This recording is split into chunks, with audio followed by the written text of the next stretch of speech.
Assalamualaikum warahmatullahi wabarakatuh.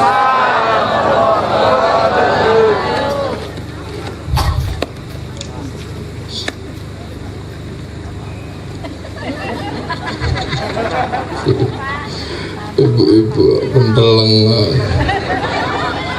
misalnya silau itu ada matikan aja apa itu lampu nih rek lampunya ganti aja lampunya nggak Yai kena lampu biasa nggak apa-apa.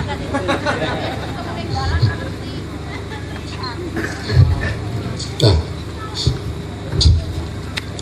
Bismillahirrahmanirrahim. Bismillah, alhamdulillah, wassalatu wassalamu ala rasulillah Sayyidina Muhammad ibn Abdullah wa ala alihi wa ashabihi wa azwajihi wa dhurriyyatihi wa ahli baitihi wa man tabi'ahum bi ihsan ila yaumil qiyamah.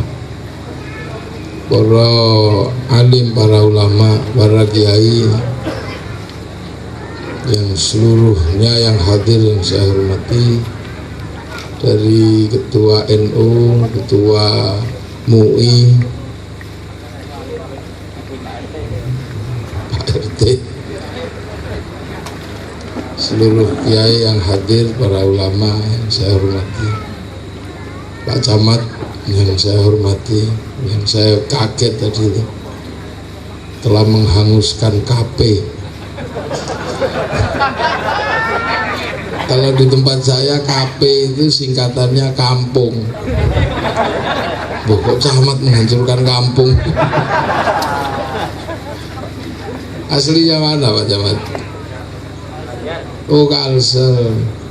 Makanya ada istilah, siapa bilang orang Kalsel gak bisa bilang F.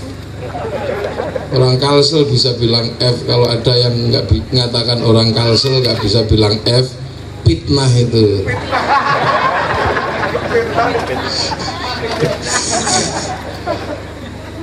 Hadirin hadirat yang dirahmati Allah,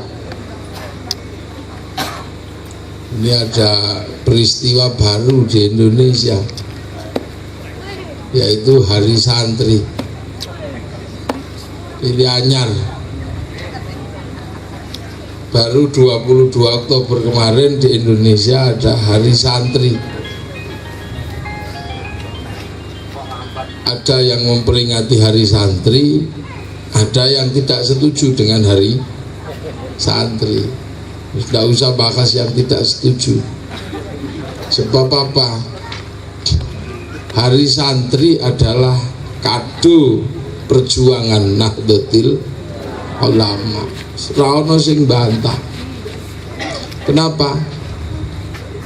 Karena yang punya santri cuman NU. Siapa sing liyane? Tidak ada. Ada yang punya siswa juga bukan santri.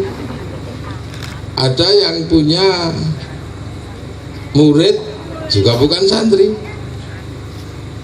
Kalau sudah berbicara santri berarti sedang membicarakan Islam tertua di Indonesia ini. Jadi kalau sudah berbicara tentang santri, itu berbicara tentang Islam tertua di Indonesia. Kenapa? Karena istilah santri itu istilah khusus yang dibikin oleh Wali Songo, itu khusus. Jadi ketika Islam itu datang ke Indonesia, dibawa oleh utusan-utusan dari Turki Utsmani yang secara khusus dikirim sama Sultan Muhammad. Gelombang pertama untuk ngurusi demit. Iya, gelombang pertama Islam ini untuk ngurusi setannya, ngurusi jinnya. Nah, itu dikirim seorang ulama yang sangat terkenal sakti. Sultan Muhammad ngirim ulama dari Iran, dari Persia untuk ngurusi demit. Kenapa? Karena punya pengalaman sama yang di orang Indonesia. Jadi orang Indonesia dulu itu pernah satu ketika makan manusia untuk sebuah upacara yang namanya upacara Bhairawa Tantra. Apa upacara Bhairawa Tantra?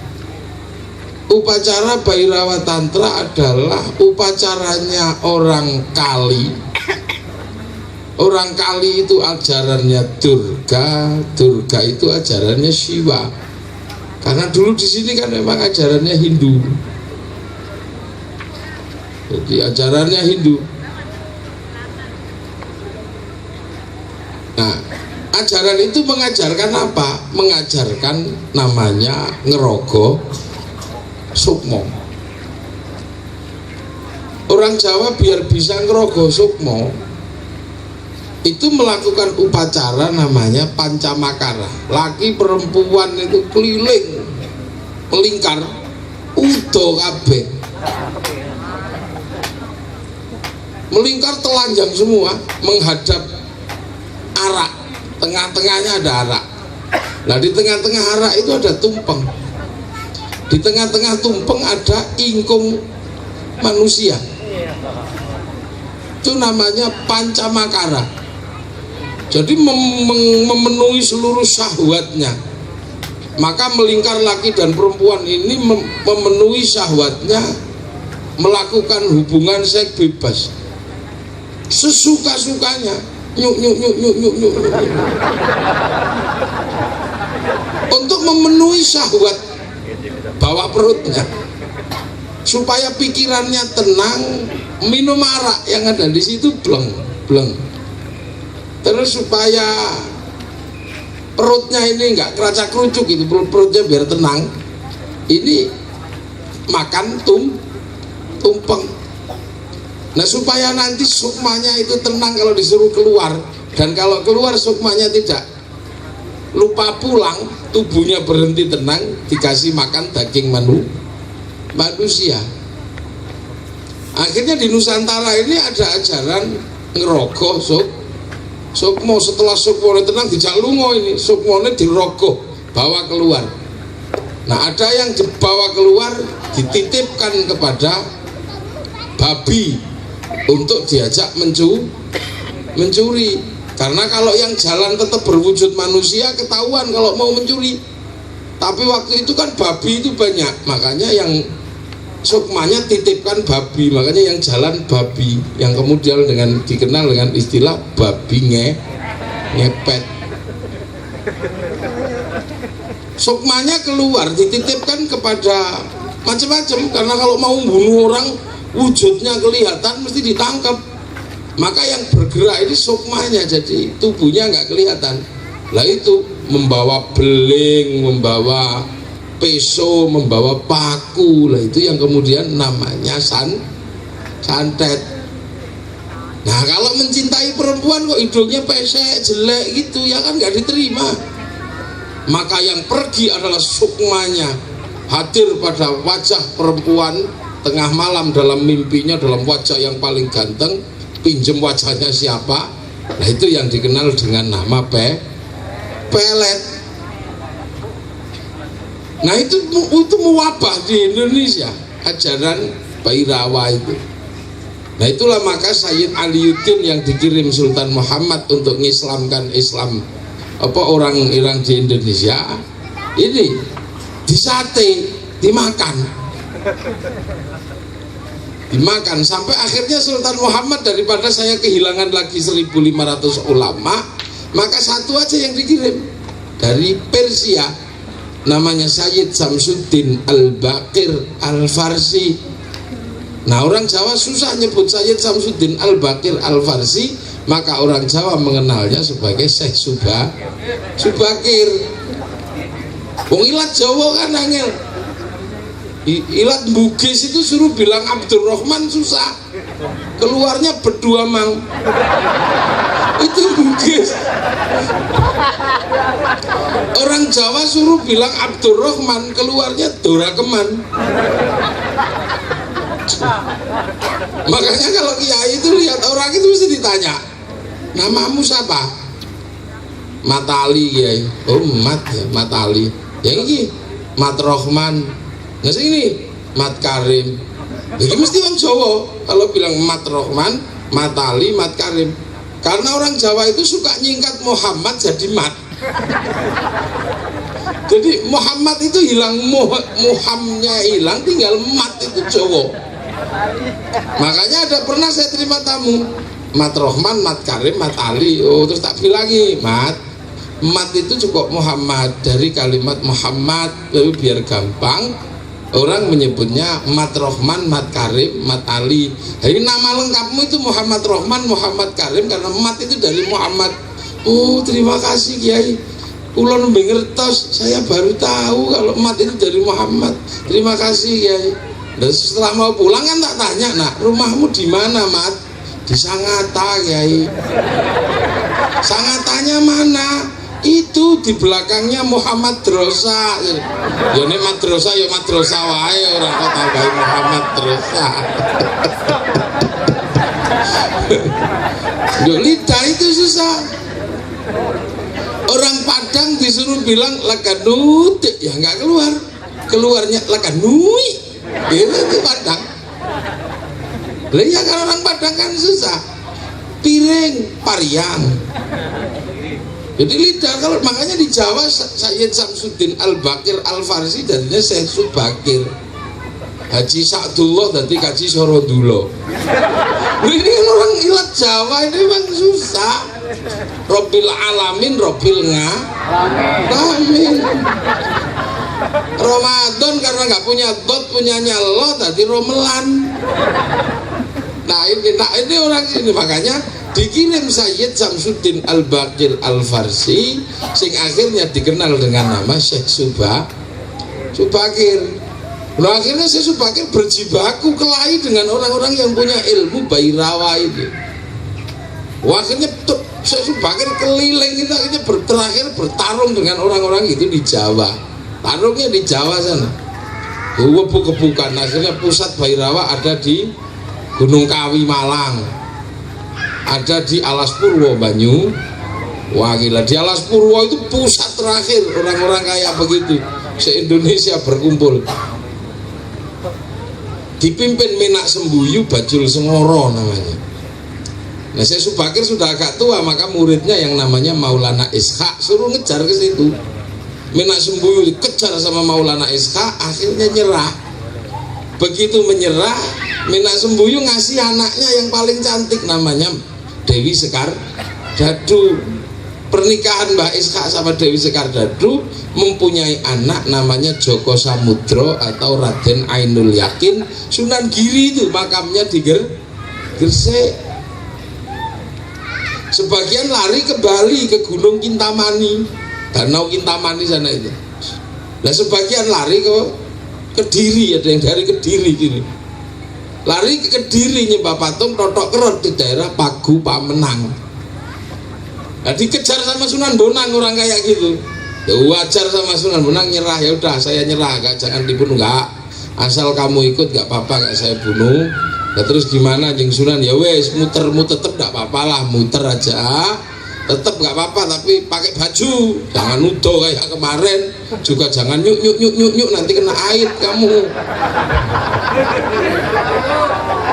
Arak karena ini halal maka nggak apa-apa, arak ini haram ganti wedang biasa. Araknya yang sebelumnya ada arak barang haram diganti dengan kopi, air putih, teh.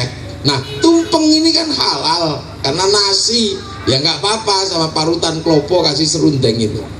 Tapi ingkung manusia ini haram dan musyrik, maka diganti sama ingkung pitik, ingkung ayam itu. Dan mantra Ngrogo Sukmonya diganti dengan kalimat tauhid la ilaha illallah. Maka penerus Wali Songo yang namanya Nahdlatul Ulama, wong jenengane ngerti mbah-mbah nih, sampai hari ini tetap menggunakan ada tumpengan dan tahu kalau tumpengan itu nggak musyrik persis seperti Rasulullah. Rasulullah itu melihat orang di Arab itu telanjang waktu tawaf itu mintal mindur. Rasulullah ngerti ini baik, tapi kalau ini disesatkan begini, maka sama Rasulullah orang-orang yang tawaf dilarang apa? Dilarang telanjang. Tawafnya masih tetap, tapi yang tawaf dikasih baju. Orang akikoh itu sebelum Rasulullah juga sudah ada, tapi serem akikohnya itu. Motong singa terbesar di padang pasir itu namanya Haidar. Haidar itu di atasnya Asad. Dipotong nanti darahnya itu dilumuri ke bayi itu. Biar anaknya itu kalau perang menang, jago dalam medan perang, disembelihkan, dipotongkan kuda perang, nanti anaknya dilumuri. Biar nanti jadi kuli kok laris, disembelihkan bigol atau khimar. Nah itu. Lah sama Rasulullah juga gak dihilangkan motongnya itu, tetap motong, namanya akikah, tapi singa dan jarannya diganti dengan kambing. Rasulullah. Termasuk juga terbangan, kalau ini alat musik itu loh. Terbang itu dulu sebelum Rasulullah hadir itu juga alatnya setan. Kalau ada orang terbangan mesti di tengahnya ono wong telanjang. Itu. Kalau ada orang pergi ke pasar kok cantik diterbangi, bokong.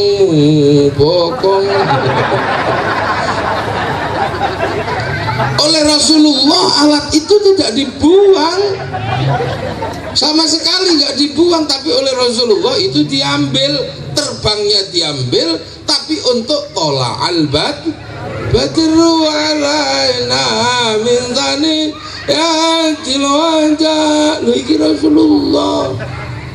Maka tugas Rasul itu merubah apa yang ada, bukan membuang semua yang ada. Gak kayak orang sekarang dikit-dikit musyrik, dikit-dikit buang. Ini bukan punya Islam, ini punya Hindu, buang. Ya kere wong Islam ndak punya apa-apa. Ya kere, akhirnya stres itu. Orang pegang keris, ndak boleh, itu musyrik. Ya kalau seorang ulama tugasnya bagaimana orang pegang keris tapi tidak musyrik, sehingga masih punya kemampuan untuk memahami ilmu tentang metalurgi. Lah kalau kerisnya dibuang, umat Islam nggak punya ilmu tentang logam.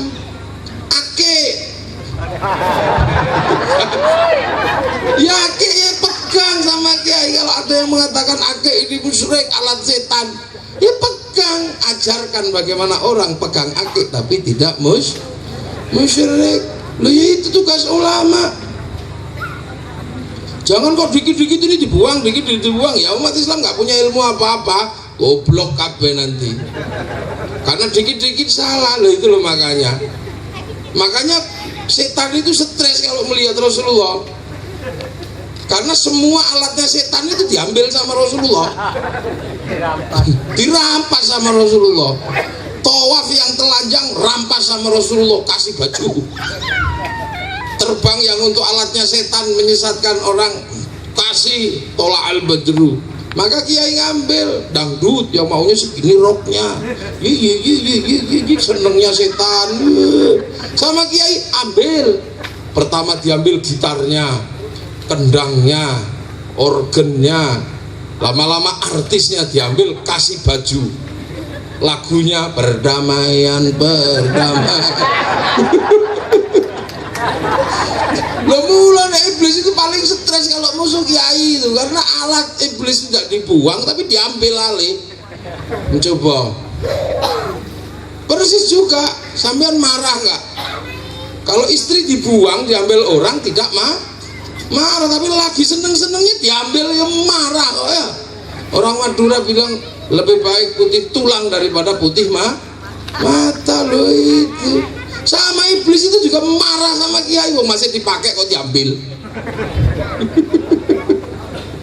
Loh ini tugas ulama. Maka kiai nggak pernah pusing, tumpengan wong itu tinggalannya Sunan Bonang. Maka besok lagi santri Sangata Kalau ada orang yang masih menyangsikan tumpeng, mengatakan itu musyrik apa bid'ah, datangi jelaskan ini gitu Kang. Isi ngeyel ora suwe tapuk lambene ngono kan. Ya itu ada pusing gitu. Akhirnya ini budaya kita, jangan sampai apa-apa dibuang.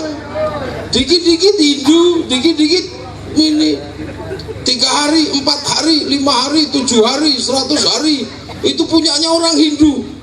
Bila perlu ambil semua biar yang lain bingung loh, kok saya kita punya tanah gitu. Nah ini ya. Nah urusan perdemitan itu kan beres sudah. Beres ini. Nah begitu urusan persetanan ini beres, Sultan Muhammad ngirim ulama lagi khusus untuk ngajar ngaji. Nah ulama yang ngajar ngaji dikirim langsung dari Maroko. Kampungnya kampung Maghrib, sebuah lembaga pendidikan Al-Quran. Kiai sak muridnya diboyong ke sini. Nah tempat di Maroko kampungnya kampung Maghrib. Kiainya namanya Sayyid Jamaluddin Al-Husaini Al-Kabir. Turun di Indonesia. Orang susah nyebut Sayyid Jamaluddin Al-Husaini Al-Kabir, maka orang sini lebih mengenal dengan nama Syekh Jumadil Kubro. Santrinya dari kampung Maghrib dikenal dengan nama Maulana Maghribi. Nah ya pelan-pelan ini ngajinya, pokoknya jangan ngantuk ya. Lah Maulana Maghribi ini ngajar Al-Quran pertama kali di Nusantara ini, yang terutama daerah tengah ini ngajar Quran. Ngajar Quran. Lah punya murid, ini punya murid namanya Samsuddin. Samsuddin ini disuruh pindah ke daerah Jawa Barat sana. Karena tugasnya apa? Untuk mengislamkan kerajaan Hindu terbesar di bagian barat, namanya kerajaan Pajajaran. Nah, Syekh Samsuddin dikenal dengan nama Syekh Kuro. Punya murid namanya Datuk Kahfi, pindah Cirebon. Nah di situ punya murid namanya Syarif Hidayatullah yang dikenal dengan nama Sunan Gunung Jati, yang akhirnya mampu menembus Jawa Barat, mengislamkan keturunan Pajajaran namanya Roro Santang, Kian Santang, Walang Sungsang. Nah Syekh Jumadil Kubro punya murid, punya anak namanya Ibrahim, dikenal dengan nama Ibrahim Asmoro Kondi. Di Tuban sana punya anak namanya Raden Rohmat Sunan Ngampel, pindah Surabaya, tugasnya satu, mengislamkan kerajaan Hindu terbesar di Nusantara namanya Mojopahit. Karena Islam datang di sini Hindu semua. Nah kenapa bisa Hindu? Biang keroknya ya orang Kutai. Lebih yang keroknya kan orang Kutai. Rombongan terbesar orang Hindu dari India dipimpin oleh Kudunya transit di Maladewa, punya anak namanya Mula Warman, pindah ke Kutai Kartanegara, bikin kerajaan Kutai Karta Negara. Ya di sini nih biang keroknya. Setelah membangun kerajaan di sini dengan besar, ada anaknya namanya Dewa Warman, pindah ke ujung kulon Jawa Barat sana, bikin kerajaan Saloko Negoro. Anak Dewa Warman pindah ke pedalaman Jawa Barat, namanya Purna Warman, bikin kerajaan Taruma Negara. Punya anak Sinasana, bikin kerajaan Galuh. Satu lagi anaknya namanya Sima, bikin kerajaan Kalingga. Sinasana punya anak namanya Sanjaya, bangun kerajaan Mataram di Jawa Tengah, bikin Borobudur, Prambanan, teman-temannya itu turunan sini sebenarnya.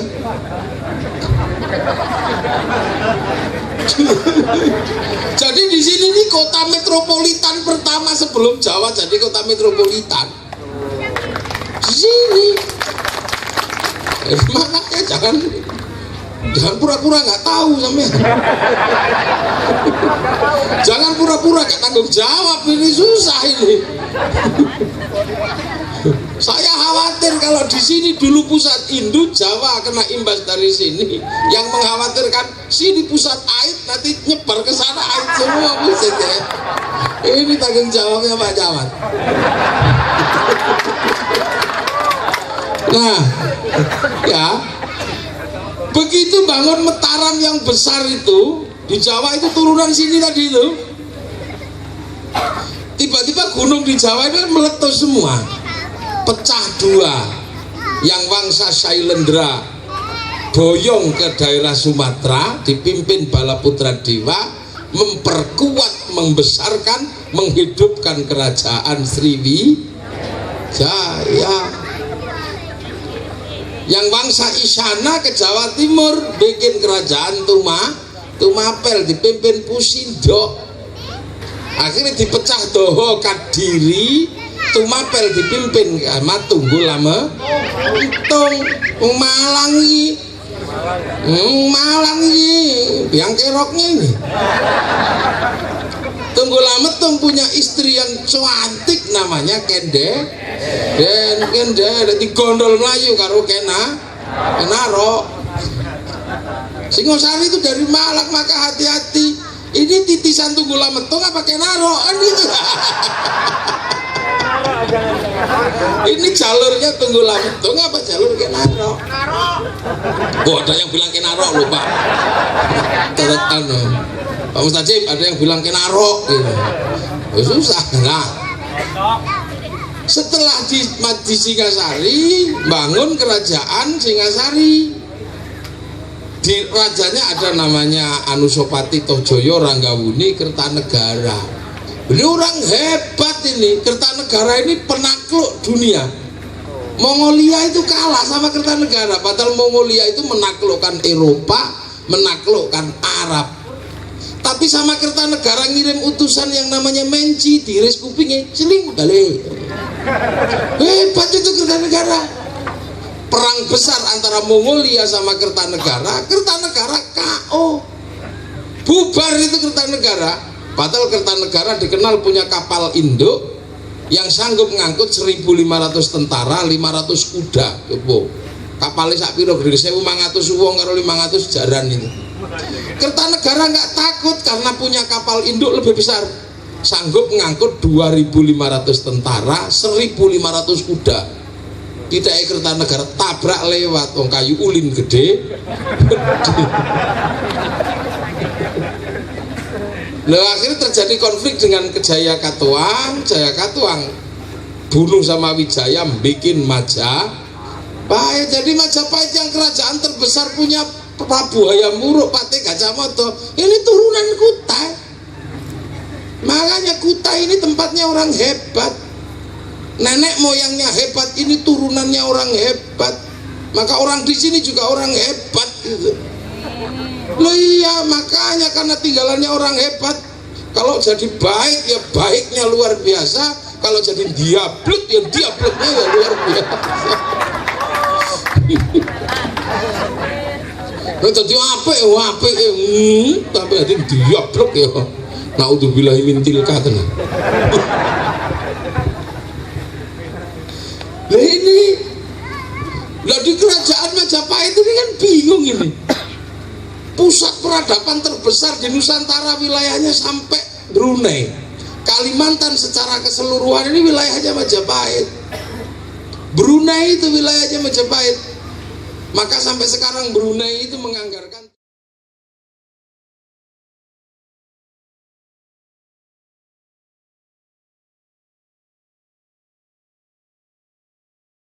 pedagang itu kalau orang Hindu kastanya Sudra. Sudra itu orang masih mikir dunia, nggak boleh ngomong agama. Yang boleh ngomong agama itu Brahmana. Brahmana sudah tidak mikirin dunia. Di bawah Brahmana kastanya Kesatria. Ini kasta para raja.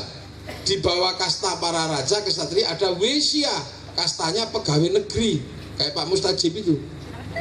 Ini pegawai negeri itu, kelas 3. Di bawahnya ada Sudra. Sudra itu pedagang itu, karena orang masih ngurusi dunia, petani, pedagang itu Sudra. Di bawah kasta Sudra itu ada namanya kasta Paria, kastanya pengemis. Di bawah Paria ada Kuca, copet. Di bawah Kuca ada Meleka, maling, tapi kalau ketahuan lari. Di bawahnya ada Candala, maling, tapi kalau ketahuan berani, namanya begal. Lu kastanya ada di golongan. Nah, tidak boleh kasta Sudra kok ngomong agama. Makanya dikirim ulama-ulama itu. Nah itulah, maka kemudian begitu delok ini, waduh susah sekali, gimana ini menanamkan Islam di tanah Hindu yang sangat subur. Ibarat sampean punya sawah, punya sawah, terus tahu-tahu ditanami sama sawit. Tahu-tahu ada orang datang nanam pohon pisang, marah nggak sampean? Marah, mesti ditebang. Siapa ini nanam pisang, orang lagi nanam sawit, nanam pisang. Atau kita punya sawah, tanami padi, tahu-tahu ada yang datang nanam sawit, yang ngamuk. Makanya Sunan Ngampel bagaimana caranya nanam Islam biar tidak dicurigai sama Majapahit, dan bagaimana tidak membuat kericuan sosial. Maka akhirnya Sunan Ngampel menanam Islam sesuai dengan caranya Majapahit. Kenapa? Karena dalam Al-Quran disebutkan oleh Allah, Islam itu ada contohnya. Mathaluhum fit Taurat wa mathaluhum fil Injil kazar'in akhraja syat'ahu fa'azarahu fastaghlada fastawa ala suqihi yu'jibu zurra liyaghidu bihimul kuffar. Islam itu seperti tanaman kazar'in. Kalau sudah ditanam, akhraja syat'ahu, maka akan tumbuh anak-anak baru. Fa'azarahu, kemudian dia akan berkembang. Fastaghlada fastawa ala suqih, maka akan memenuhi seluruh pasar. Sehingga apa? Yu'jibu zurra aliyaghidu bihimul kuffar, menjadi tanaman yang sangat banyak sampai orang kafir kaget. Akeh. Nah itulah maka Sunan Ngampel berijtihad, Islam mesti ditanam.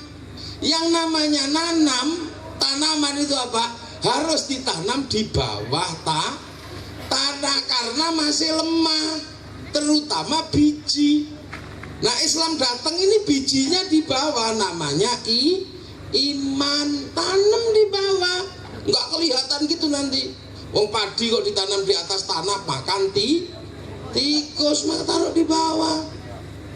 Maka Allah biar tidak ketahuan kalau lagi ditanam, Allah ditanam menggunakan bahasa orang lokal. Apa? Orang masyarakat Majapahit mengenal Tuhan atau dewa itu dengan nama Sang Hyang. Maka Allah dikasih nama Sang Hyang Akaryoning Jagat. Menyembah Sang Hyang biar nggak ribut, dikasih nama sembahyang. Bukan langsung sholat enggak, itu ribut. Wong lagi nandur kok udah kemelinti ya, baru nanam kok udah sok-sokan. Jangan, begini masih lemah. Nah di sini maka kemudian orang yang harus belajar agama ini namanya mulai mengajarkan agama. Anak-anak Majapahit diajari Islam. Tapi kalau anak-anak ini langsung dikasih nama tilmidun, masalah itu mesti ribut. Tilmidun, muridun, apa itu tilmid itu apa itu? Maka kemudian menggunakan bahasa lokal, namanya santri. Ini tanaman pertama para wali agar orang yang belajar tidak dicurigai sama Majapahit. Padahal waktu itu orang Hindu yang belajar agama namanya cantrik. Yang mempelajari kitab suci namanya sahastri, tapi para wali mengambil istilah tengah-tengah menjadi santri. Jadi santri itu bukan istilahnya Jokowi, bukan Pak Jokowi, juga bukan istilahnya NU. Istilah para wali pertama kali menanam Islam di tanah Jawa, di tanah Nusantara. Nah, kiainya namanya Syekhun, Ustadun, biar gak tatat, gak syekh dikasih nama apa? Kiai, nama lokal. Itu hebatnya orang nanem. Ya, musola kasih nama langgar, syahadaten kasih nama sekaten, kalimat syahadah kasih nama kalimo sodo. Lu ini makanya ada orang kalau biar tahu kalau ini menikah depan rumahnya kasuruh ngasih gedang sama tebu. Kalau yang orang Jawa tahu itu gedang sama tebu. Ini simbol mantene wis tak geget-geget, wis tak gadang-gadang, aku wis mantep gendang mlebu. Nama lokal semua. Samir ala khairin fatruk anil bagha, cepet-cepetlah menjalankan yang baik, tinggalkan yang buruk. Nggak ngerti. Maka samir jadikan semar, khairin jadikan gareng, fatruk jadikan petruk, bagho jadikan bagong. Ini nanem, betul-betul ditanam sampai nggak ketahuan kalau lagi nanem. Ya, ini lo hebat. Jadi istilah santri itu pertama kali yang memperkenalkan adalah Sunan Ngampel. Lo akhirnya begitu mulai Islam ini mulai tumbuh. Dikit kelihatan tumbuh, udah tumbuh belum ya? Nah itulah makanya Sunan Ngampel sebagai pemimpin tertinggi pengislaman di Nusantara melihat, ngecek lapangan, polling jorone sekarang itu, survei. Tapi cara surveinya menggunakan cara tembang, lerilir, tadure sumilir, ta ijo royer, wis lilir durung. Nek sudah ngelilir, ayo menek blimbing mari sholat. Sebab blimbing itu anune 5, blingire itu. Maka orang kok jangan penek opelem kuwi ndak. Nah begitu udah tumbuh. Nah ini loh, jalan semua tumbuh betul. Begitu sudah tumbuh dipageri. Pagar pertama ditanam tanaman Jawa Tengah, bagian tengah dipageri, namanya pagar Demak. Yang jaga pagar Raden Fatah. Sebelah barat dikasih pagar namanya Cirebon, yang jaga siapa? Sarip Hidayatullah Sunan Gunung Gede. Nah yang bagian timur dikasih pagar namanya Giri, yang jaga Sunan Giri. Begitu sudah dipagari, sudah enak wong itu, akhirnya tumbuh kan, tumbuh lah. Begitu tumbuh miring-miring, ternyata tumbuhannya nggak sempurna, nggak seperti tumbuhan waktu Rasulullah yang nanem sholat, yang nanem Rasulullah tegak begini. Tapi begitu ditanam di sini sholatnya miring, oh tanaman lokal ya. Tanaman di zaman Rasul tegak, makanya as-sholatu imaduddin.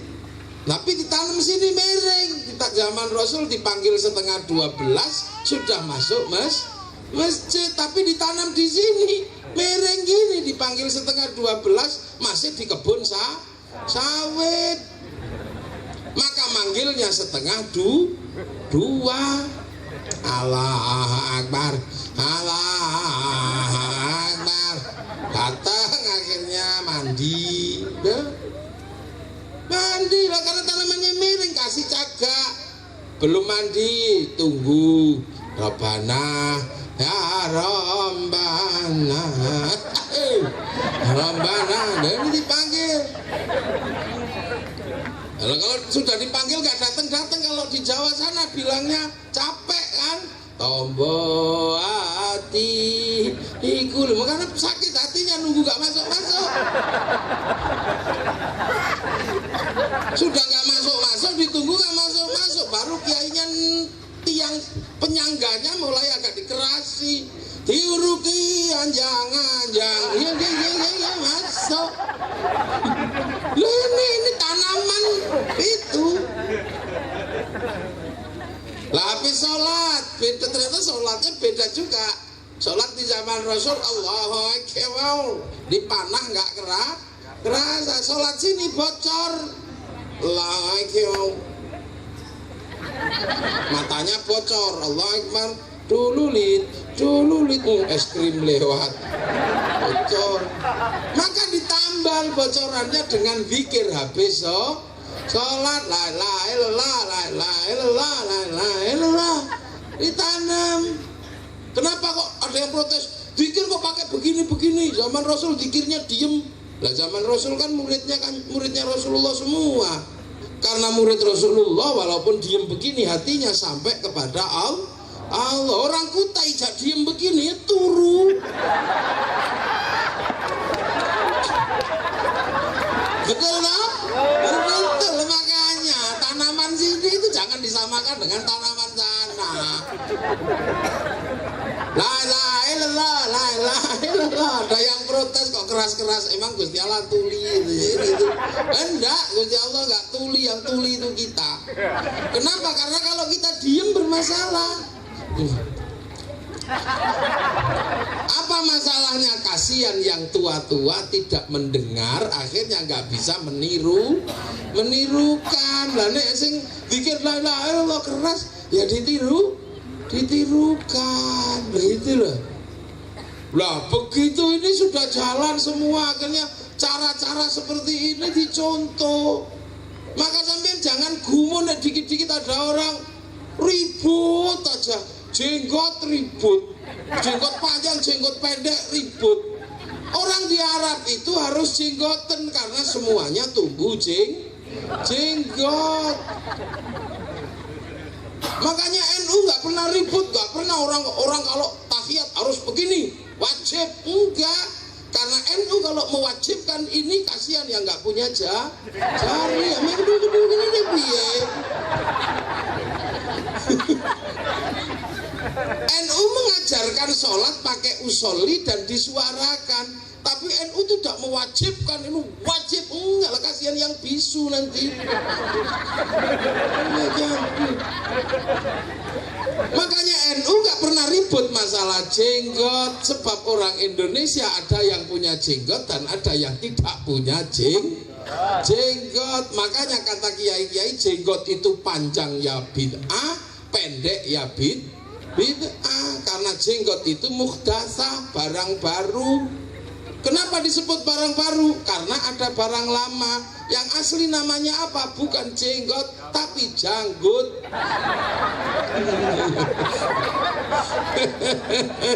Jadi ya itu dipahami kok satu-satu, makanya tak ribut. Ini Indonesia. Jangan suka dikit-dikit, jangan ngaco terus. Ini jadi lehayah ini bisa panjang, bisa pendek.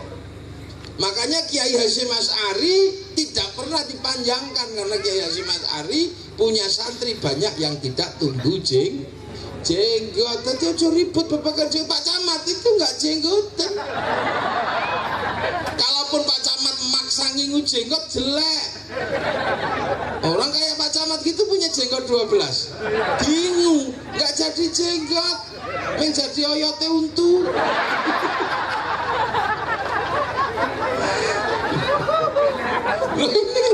Ini kita ini Islam itu di sana ditanam di sini, jadi jangan dikit-dikit ini. Orang haji itu kalau di sini beda dengan di sana. Orang kalau di Makkah pergi haji langsung masuk Ka'bah karena nggak bakalan kaget. Tapi kalau orang sini pergi haji langsung ke Ka'bah mesti bingung ini apa tau. Maka biar nggak kaget di sana, di sini latihan dulu bangun Ka'bah palsu. Di lapangan ini namanya manasik Hei labbaik Allahumma labbaik, muter-muter Ka'bahnya palsu. Nah, ini caranya. Nanti kalau sudah waktunya haji, yang haji diantarkan orang sekampung naik bis ya. Begitu sing haji wis tekan asrama haji, yang ngantar pergi ke kebun binatang. Nah ini Islam ini di sini, jadi jangan ribut. Makanya sama waktu Rasulullah bikin masjid jelek kan, Rasulullah bikin masjid itu jelek, cuman kotak itu aja.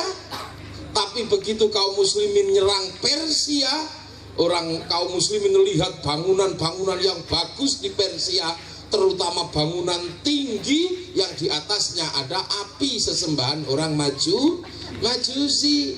Nah, sesembahan orang Majusi, panggonan tinggi itu orang Majusi nyebutnya Manaro. Maka oleh para sahabat, Manaro itu dibangun di depan Masjidil Haram, ning apinya dihilangkan sampai sini jenenge menara. Itu jangan dikit-dikit bid'ah sampai niki saiki akeh. Karena apa? Mereka bukan orang Indonesia, gayane tok orang Indonesia tapi tidak punya mental Indonesia. Karena apa? Bukan santri. Jadi tumbuhnya tidak dari sini, tumbuhnya dari negeri antah berantah. Makanya sama kayak kayu lapis tumbuh di Inggris, bawa ke sini kena air sini ngelotok. Nah, itu orang-orang itu kan bukan tumbuh di sini, maka nggak usah heran. Khilafah Islamiyah, taulah itu tumbuhnya di Yordania sana. Di sana aja gak laku, dibawa ke sini. Sopo sing doyan? Loh, di sana dijual di Yordan gak laku, dibawa ke Palas laku. Lo barang dagangan bosok gak laku kok didol neng kene, sopo sing doyan? Gendeng mangan apu kok. Ya kan? Ya. Itu jangan pelan-pelan. Romawi, di Romawi kaum muslimin lihat gereja, kubahnya bagus-bagus. Wah, kubah ini bawa saja ke Madinah. Maka kemudian Masjid Madinah dikasih kubah. Asalnya dari mana? Itu kubah gereja. Guru-guru kemudian mangsamu, makanya gawe masjid kaum muslimin ternyata sumuk. Maka kemudian beli kipas angin, produknya orang Cina biasa saja. Zaman Jepang menjadi anggota Sumuru. Salah ya. Akhirnya boleh. Begitu boleh ribut. Apa yang diributkan? Waktu membicarakan dasar negara Indonesia, Bung Karno punya tawaran Pancasila. Yang lain ada yang setuju, ada yang tidak. Tapi kalau Pancasila tidak disetujui, alamat Indonesia tidak merdeka. Apa tawaran Bung Karno? Ketuhanan yang Maha Esa, kemanusiaan yang adil dan beradab, persatuan Republik Indonesia. 4. Kerakyatan yang dipimpin oleh hikmat kebijaksanaan dalam permusyawaratan perwakilan. 5. Keadilan sosial bagi seluruh rakyat Indonesia. Nah, itu Pancasilanya Bung Karno. Tapi ada yang protes bahwa pengen menambahkan dan kewajiban menjalankan syariat Islam bagi pemeluknya. Gue kira Indonesia yus pokok ribut. Akhirnya Bung Karno bilang, ya sudah, daripada kita ribut Pancasila ini betul atau tidak secara syar'i, sekarang kita tanya kiai paling hebat di Indonesia namanya Kiai Hasyim. Anda putranya Kiai Wahid Hasyim, pulanglah ke Jombang dan katakan pada Kiai Hasyim, apakah Pancasila sudah betul secara syar'i. Pulanglah Kiai Wahid ke Jombang dan Kiai Hasyim kemudian, saya tak istikharah dulu nak, puasa 3 hari ngatamin Quran, baca Fatihah 350.000 kali, setiap 1 kali Fatihah iya kana budu iya kana stain diulang 350.000 kali. Ya.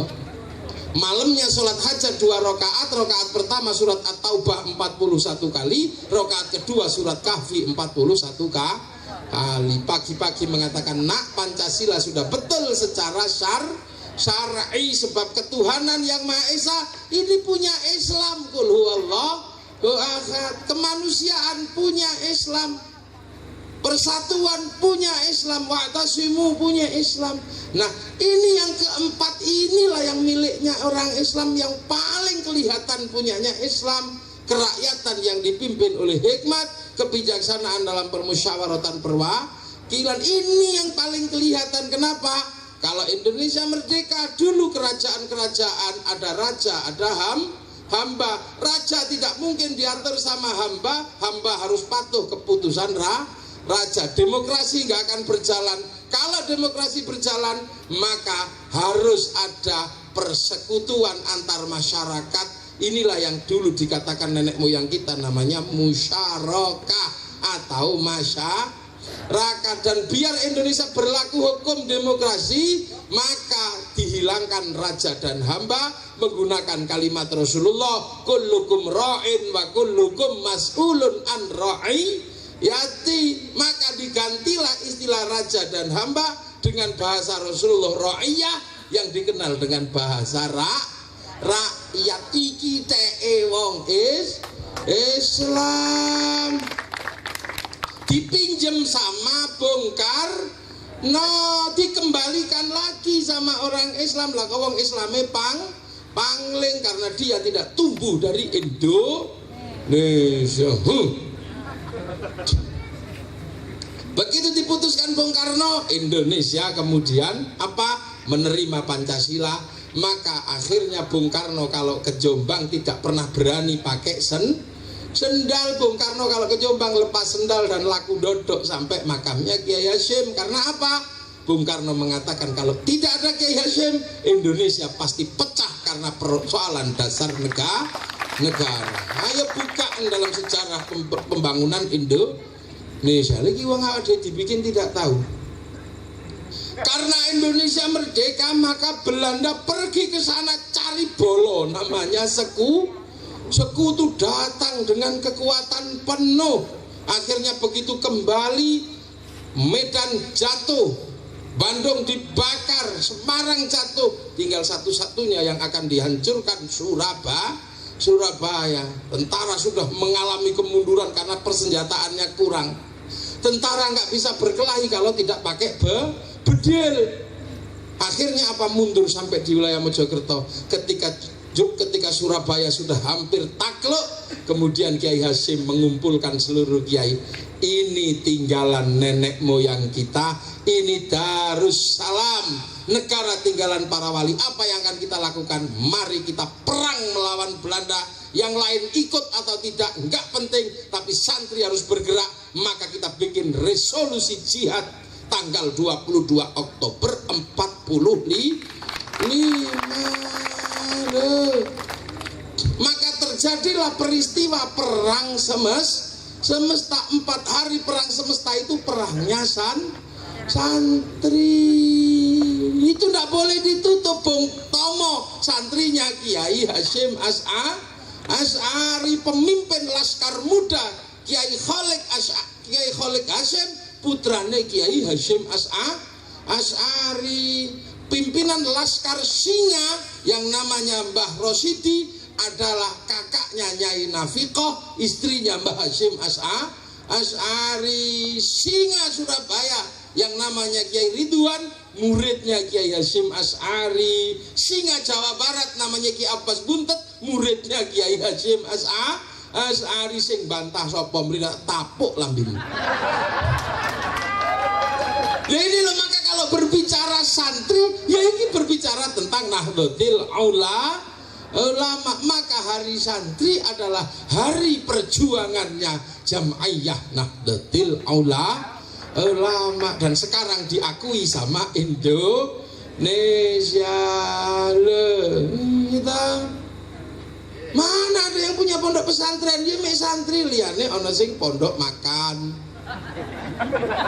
ana sing pondok bambu, ana sing pondok model yang punya adalah pondok pesantren hanya Nahdlatul Ulama. Makanya ada yang nggak setuju karena waktu itu bukan santri.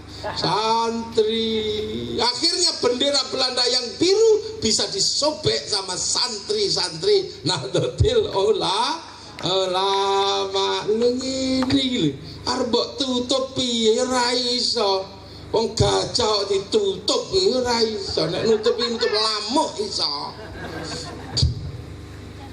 Maka karena Indonesia ini seperti itu, di backing terus sama NU.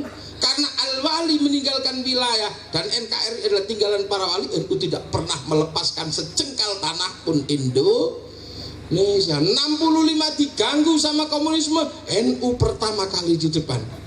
Tapi pada zaman Pak Harto memang NU rodok keras. Maka karo Pak Harto NU diwadahi dalam satu wadah namanya P3. Waktu itu diwadahi dalam wadah namanya P3. Tapi karena dalam satu wadah itu memang nggak cocok, ada SI, ada Parmusi, ada NU, ya gelut gelut di dalam. Dan Pak Harto agak keras sama NU.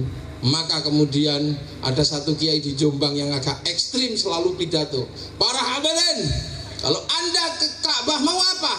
Mau haji, mau tawaf. Lah kalau keringin ngising, dari Jombang sana namanya Kiai Bajuri. Saking jengkelnya, kenapa? Karena Kiai NU dianggap koyok godong salam. Kalau masak sayur asem nggak ada daun salam, nggak ada yang berani masak.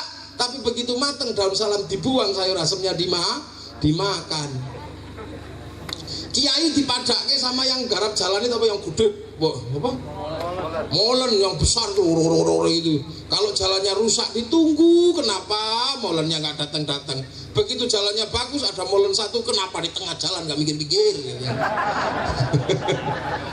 Itu loh yang setum itu kalau orang Jawa bilang. Nah, akhirnya Pak Harto harus punya kekuatan baru. Apa kekuatannya?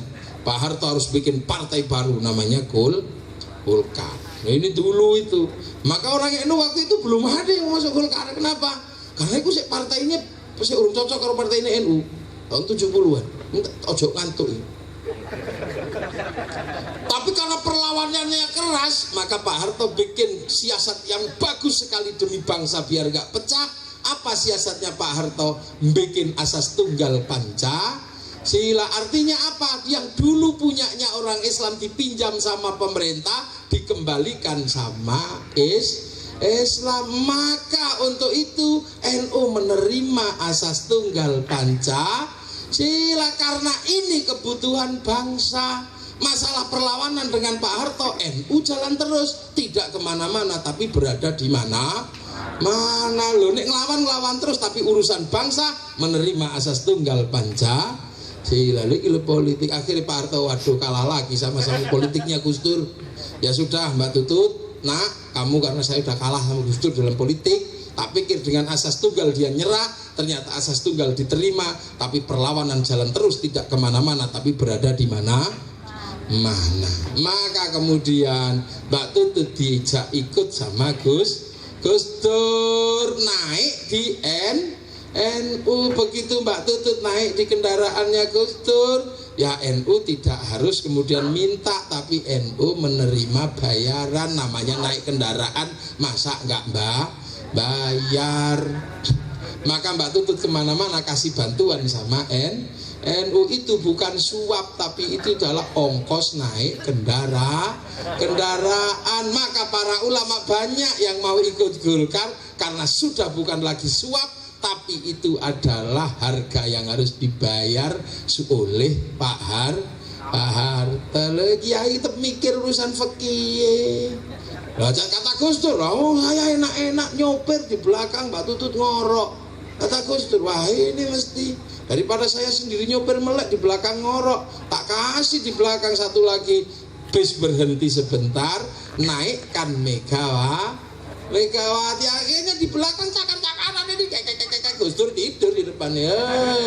Meledak peristiwa 27 Juli. Akhirnya Indonesia Pak Harto selesai dan orang harus mengakui satu-satunya yang layak jadi presiden di Indonesia adalah Kiai Haji Abdurrahman Wahid. Iki santri dan sampai sekarang masih santri. Mula sing dilokno gudiken tangane terus sarunge nglinteng saiki apa? Tumbuh menjadi besar sing ditanam kali para wali cilik. Saiki Masya Allah yang ditanam dengan nama sembayang sekarang punya masjid musola terbanyak di dunia. Yang dulu hanya ditanam dengan manasik haji dengan Ka'bah palsu, sekarang tumbuh menjadi jamaah haji terbanyak di dunia. Yang ditanam dengan salamullah sekarang tumbuh pencinta Rasulullah terbesar di dunia. Maka ibarat tanaman ini sudah menjadi besar, maka dikasih apapun yang tambah subur. Nanam masih kecil, pupuknya kebanyakan mati. Tumbuhan sawit itu masih kecil gini, dilempar batang kucing ya mati. Tapi sekarang karena ini sudah besar, maupun ditimbun bangkai gajah juga tambah subur. Maka sekarang jangan heran sholawatan bid'ah tambah rame. Pohon sudah besar, gede kok. Kuburan musyrik, ziarah kubur tambah rame.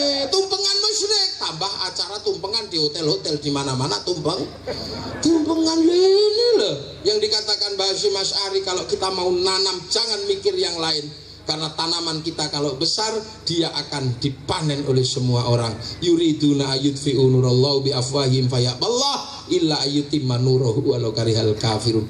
Kalau nanti ada orang-orang yang mau memadamkan cahayanya Allah, dibiarkan sama Allah, sebab Allah akan menyempurnakan cahayanya. Dulu NU adalah bongkahan batu, setelah digosok terus menerus sekarang menjadi batu akik paling cemerlang di dunia. Jadi NU kelas akik saiki.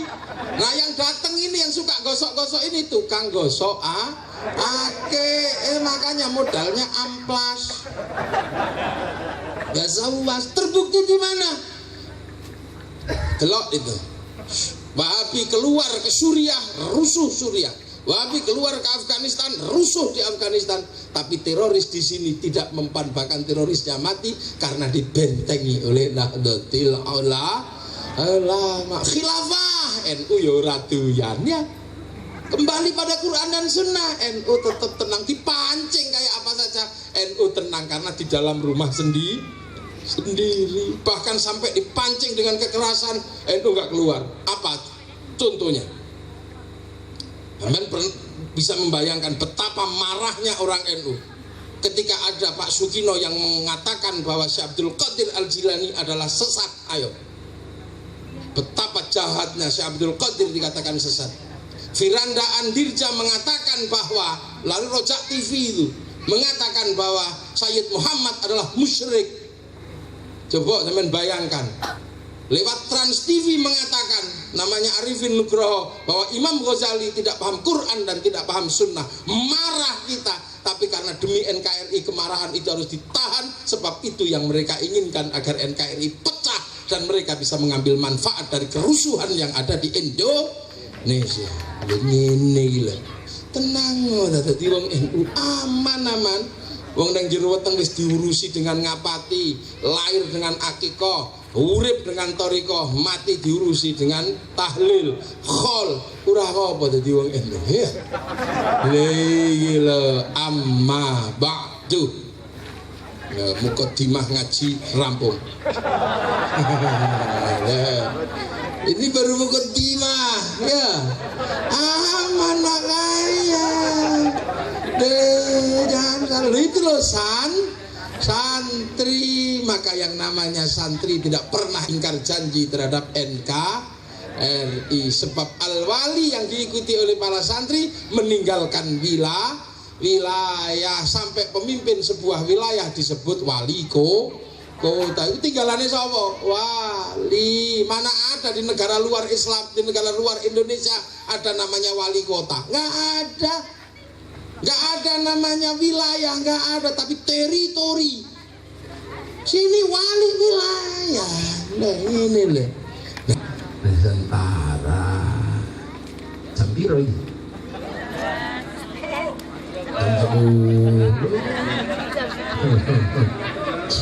Sepuluh penjoloro. Nah ini maka karena Indonesia ini sudah tahan sekarang karena ada NU. Mesir melihat bahwa potensi itu ada dalam Nahdlatul Ulama, maka Universitas Al-Azhar membuka jurusan baru, dikasih nama jurusan Islam Indonesia ala Nahdlatul Ulama. Orang Afghanistan belajar Pancasila dan membuka jurusan universitas di Afghanistan. Lepas akhirnya diambil orang le carane ngono wis iki biyen niku ya. Sampeyan di bojo ayu mesti dilok-lokno uang supaya dipegat, engko dilungsur ambek tangga. Ngono wis biasa. Maka yang gagah jadi orang, jangan pernah takut jadi ulama sini. Ambil apa saja. Yang penting itu adalah demi kemuliaan Islam, aizul Islam wal muslimin ila'i kalimah. Rasulullah ngambil tawaf, ngambil terbang, para ulama ngambil segala macam. Ini diperbaiki, jangan sekarang dikit-dikit bid'ah, dikit-dikit bid'ah. Laki-laki juga kalau penakut juga begitu. Maka jadi ulama lah yang gagah. Kalau ulama itu gagah, dia akan berani mengambil apa saja untuk Islam. Kaya wong lanang gagah nih. Wong lanang gagah rabi bekas bojone wong juga ndak apa-apa. Laki-laki gagah. Kalau laki-laki gagah biasa, kalau laki-laki penakut, dek ternyata kamu dulu pacarnya ini, kata aku nggak mau, aku hapus nama-nama itu dari hatinya. Baik lanang pengecut. Tapi kalau lanang gagah, aku tahu kamu dek pacarnya ini, pacarnya ini, pacarnya ini.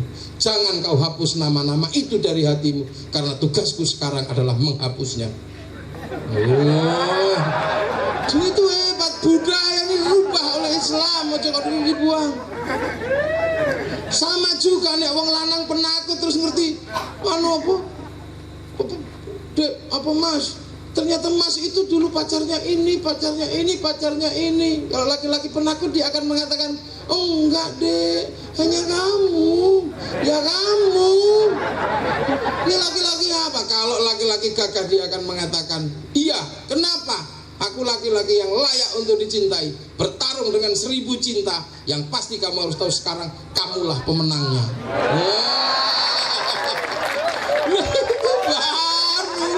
Itu baru laki-laki gagah. Jangan kok laki-laki, enggak, hanya kamu, ya kamu. Lah dikit-dikit sekarang coba kita bisa lihat. Uang tahlilan ini Hindu, ini musyrik. Ya Allah. Padahal kalau kita menjadi umat Islam yang baik, hanya sekedar bilang, ya Allah, itu loh ya, sudah 1 hari seminggu dibacakan tahlil, 7 harian, 40 harian, 1000 harian pakai dikhol, itu saja belum tentu diterima oleh Allah, apalagi yang enggak. Lo tinggal gitu aja kok susah sih. Ini wong kocok gitu, oh itu gak diterima loh, dia pernah ketemu sama Allah. Tinggal khusnudon lah, yo yang begitu aja belum tentu diterima, apalagi yang enggak. Ya Allah, itu tetanggaku tarwehnya 20, aku cuman 8. Aku sedih kalau seandainya besok yang bener 8. Alhamdulillah. Tapi kalau yang bener 8 kan tetanggaku punya sisa 12. Nah kalau yang bener 20 lah, aku besok kurang 8 cari di mana? Tinggal gitu aja kok susah.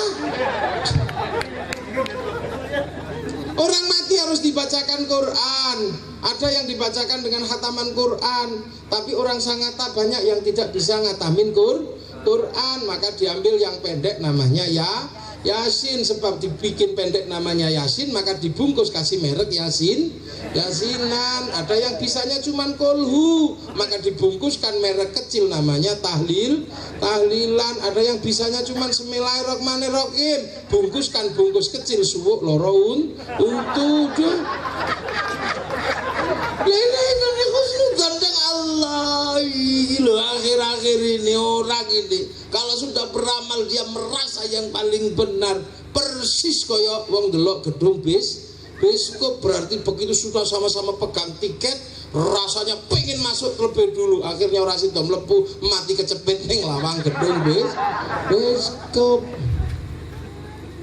Lah itu maka bahaya juga. Lha kok sing bener liyane salah. Lha iku wong sing kakean gandolan ning ngamal, menjelekkan orang lain, sudah pernah dikatakan oleh oleh Ibnu Athaillah, min alamatil i'timadi alal amal nuqsanur raja'i 'inda wujudiz zalal. Tegas itu kata. hikam.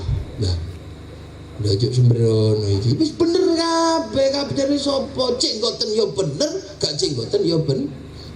Wis salat iku wis bener arep ini ya terserah. Boleh, tapi kenapa kiai kok enggak begini? Allah Akbar. Kiai kok Allahu Akbar. Kenapa? Karena kiai tahu makmumnya. Makmum kiai itu matanya masih belum bisa sholat. Kalau langsung Allahu Akbar, nyetop apa imamku? Rusak malah. Makmum sini itu kakinya belum kaki Rasulullah, yang dipanah kakinya enggak kerasa. Makmum lokal itu jangankan digerayangi, disenggol jingkat. Maka nggak begini loh, kan gitu.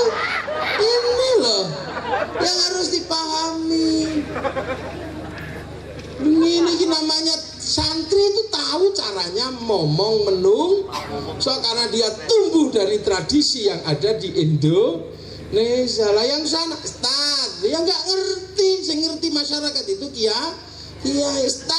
Ustadz itu nggak ngerti sebagian besar, karena jarang ustadz yang tumbuh dari kalangan masyarakat bahwa tokoh-tokoh subel-belan selama ini gitu.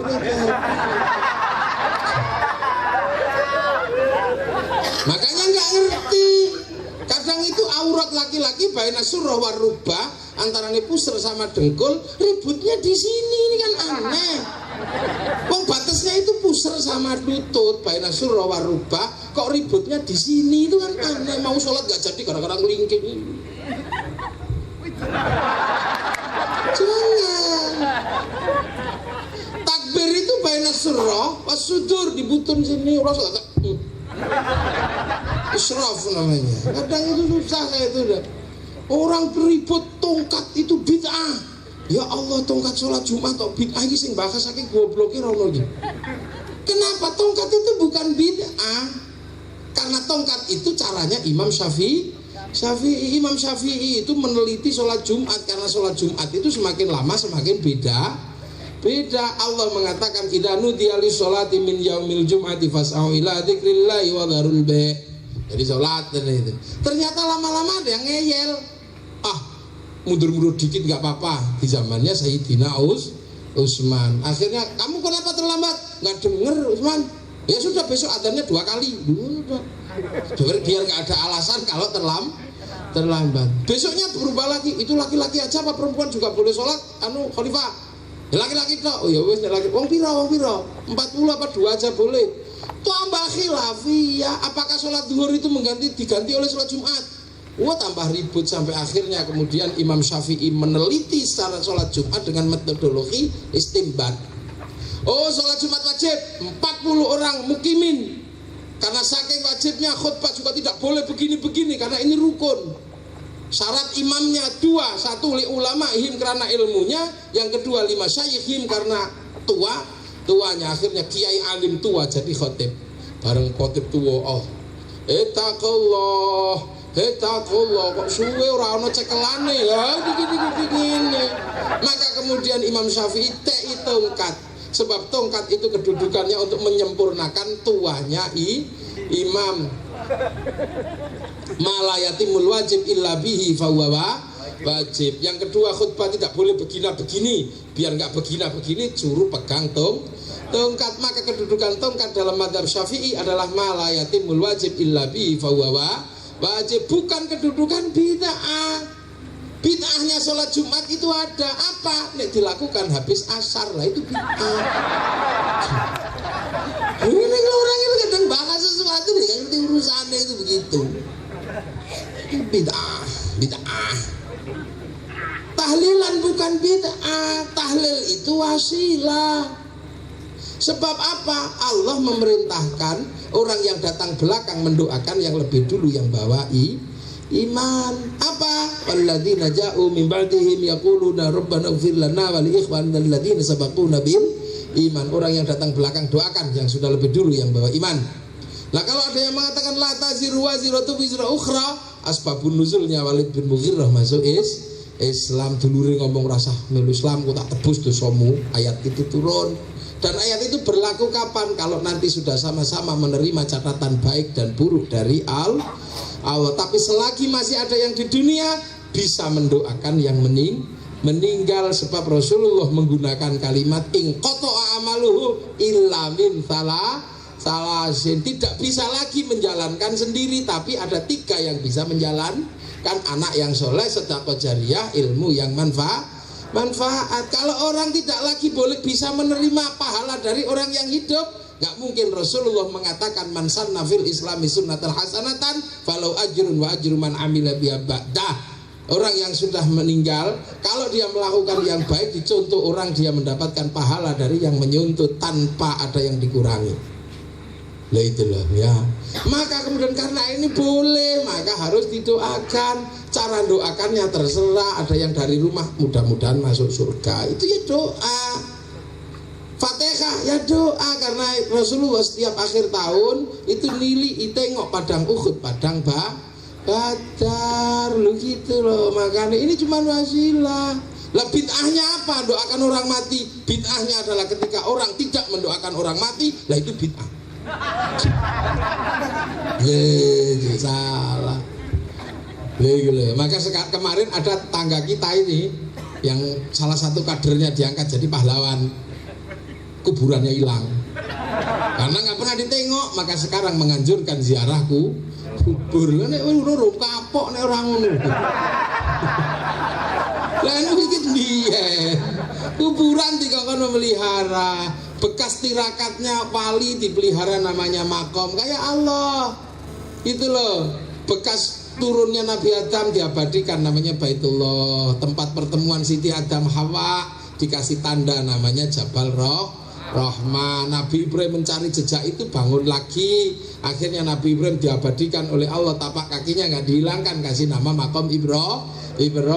Nabi Ismail kasih tanda Hijir Ismail. Siti Hajar kasih tanda Sofa Marwah. Biar Nabi tidak kehilangan jejak, suruh napak tilas, namanya ibadah haji. Lah kita juga sama terhadap Rasulullah, juga nggak ketemu langsung, tapi lewat ulama-ulama yang terhubung dengan Rasulullah. Lah kalau yang di sini rata-rata adalah santri, kita ikut Nahdlatul Ulama, berarti ikut Kiai Hasyim. Kiai Hasyim nggak ketemu sama Rasulullah, Kiai Hasyim ketemu sama Kiai Khairan, Kiai Asy'ari bapaknya. Kiai Asy'ari diajar Islam sama bapaknya, namanya Kiai Khairan atau Mbah Gareng. Mbah Gareng Mbah Gareng Ngeroto diajar Islam sama gurunya, namanya Ki Abdul Halim. Diajar gurunya namanya Ki Abdul Wahid. Diajar gurunya namanya Mbah Sufyan. Diajar gurunya namanya Mbah Jabar. Diajar gurunya namanya Mbah Abdul Rahman. Diajar gurunya namanya Pangeran Sambu. Diajar gurunya Pangeran Benowo. Diajar bapaknya namanya Joko Tingkir. Diajar gurunya namanya Sunan Kalijogo. Diajar gurunya namanya Raden Makhdum Sunan Bonang. Diajar bapaknya namanya Raden Rahmat Sunan Ngampel. Diajar bapaknya namanya Raden Ibrahim Asmoro Kondi. Diajar bapaknya Sayyid Jamaluddin Al-Husaini Al-Kabir atau Sayyid Jumatil Kubro. Diajar Islam oleh bapaknya Sayyid Muhammad. Diajar bapaknya namanya Sayyid Ahmad Jalaluddin. Diajar bapaknya namanya Sayyid Abdul Malik. Diajar bapaknya namanya Sayyid Alawi Amil Faqih. Diajar bapaknya namanya Sayyid Ahmad Sohib Birbat. Diajar bapaknya namanya Sayyid Ali Kholik Qosam. Diajar bapaknya namanya Sayyid Alwi. Diajar bapaknya Sayyid Muhammad. Diajar bapaknya Sayyid Alwi. Diajar bapaknya Sayyid Ahmad Al-Muhajir. Diajar bapaknya Sayyid Isa An-Naqib. Diajar bapaknya namanya Sayyid Ubaidillah. Diajar bapaknya Sayyid Muhammad. Diajar bapaknya Sayyid Ali Uraidi. Diajar bapaknya Sayyid Ja'far Shadiq. Diajar bapaknya Sayyid Muhammad Bakir. Diajar bapaknya Sayyid Zainal Abidin. Diajar bapaknya Sayyidina Hasan Husain. Diajar bapaknya Sayyidina Ali. Diajar langsung sama Rasulullah Muhammad Sallallahu Alaihi Wasallam. Maka Allah mengajarkan kalau ihdinas siratal mustaqim, jangan lupakan siratal ladzina an'amta alaihim. Lah orang sekarang banyak yang ihdinas siratal mustaqim melupakan siratal ladzina an'amta alaihim. Loh, kayaknya Bapak calon bupati. Iya betul. Wajahnya sama dengan yang difoto. Kaget saya itu jarang ketemu, tapi kok begitu lihat di sana kok kayak mirip sama yang difoto. Gini monggo Pak itu monggo.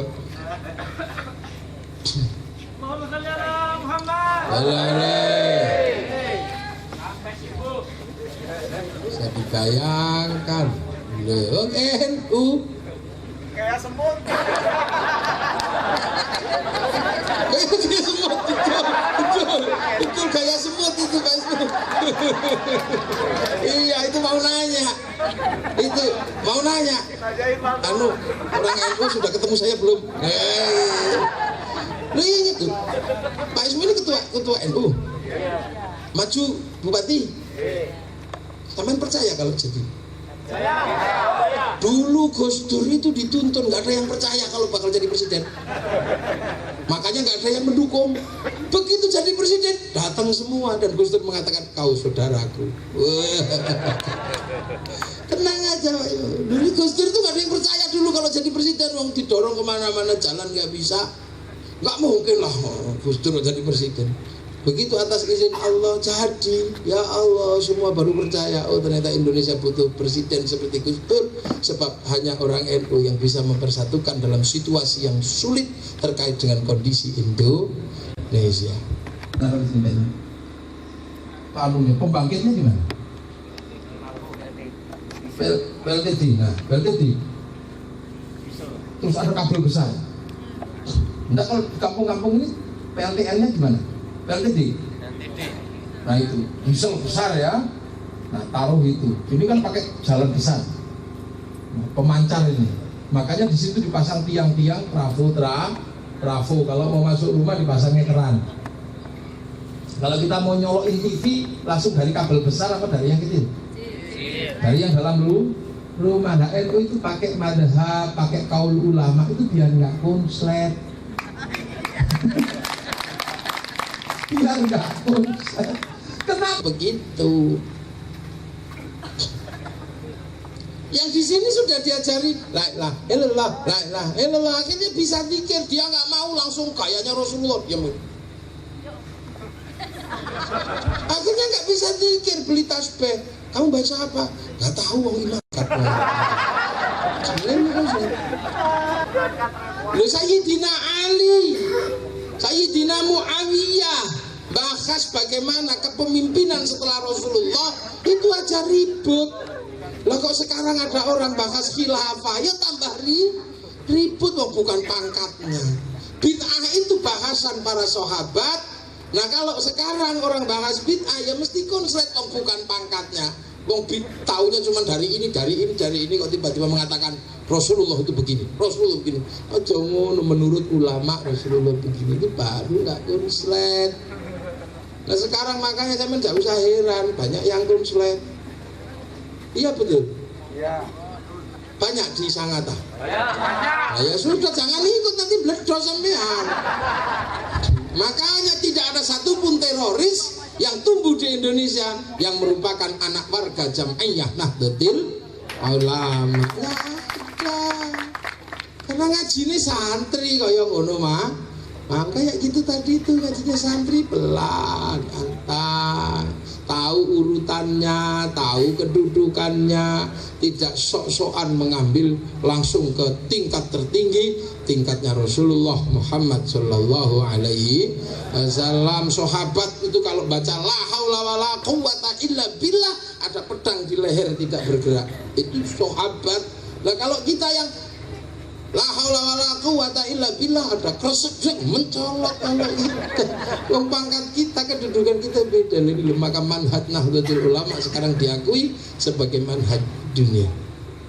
Oh ini pagar Nusa. Loh, punya pasukan silat aja namanya pagar Nusa, membentengi Nusa bangsa Indonesia. Punya lambang ngiket bumi dengan tampar jagat. Kenapa? Ngiket Indonesia. Makanya kalau mau ngambil Indonesia, potong dulu talinya. Talinya Indonesia adalah Nahdlatul Ulama. Ya. Nah, kita akan ikut ngikat. Kita akan ikut nyencang. Itu. Kita akan ikut ngikat lewat Pak Ismu ini. Nah, kita bantu buat iketan. Jadi dibiarkan seorang pemimpin maju, jangan dibiarkan, jangan menjadi pasukan pengkhianat. Pemimpin yang maju kok pengikutnya turu.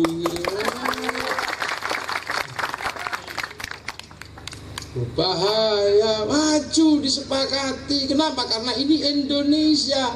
Indonesia sudah disepakati sebagai sebuah negara. Indonesia akan bermanfaat kalau ada undang-undang. Undang-undang hanya disepakati oleh oleh lembaga parlemen. Lembaga parlemen hanya bisa disepakati oleh partai politik. Agar Indonesia bisa sejahtera dan NU terlibat, maka NU juga bikin partai politik dan eksekutornya adalah eksekutif. Maka Indonesia harus bisa terlaksana dengan eksekutif yang baik. Maka NU juga memperbolehkan warganya menjadi eksekutif lah. Kalau panglimanya maju ya jo turu sampean. Ingin maju, ayo persoalan kalah menang urusan guri. Itu baru pasukan sejati. Juga malah kalah. Jangan NU kok apa sih? Aku duwe model wong kaya saduk. Nih orang tua maju kok malah tinggal malah pakai rumus i'rab. Jangan. Rumus i'rab itu nggak bisa dipakai dalam politik NU. Apa? Taghyiru akhiril kalim takdirun aw lafdhan li amilin ulim. Perubahan akhir kalimat tergantung amil yang masuk. Jangan.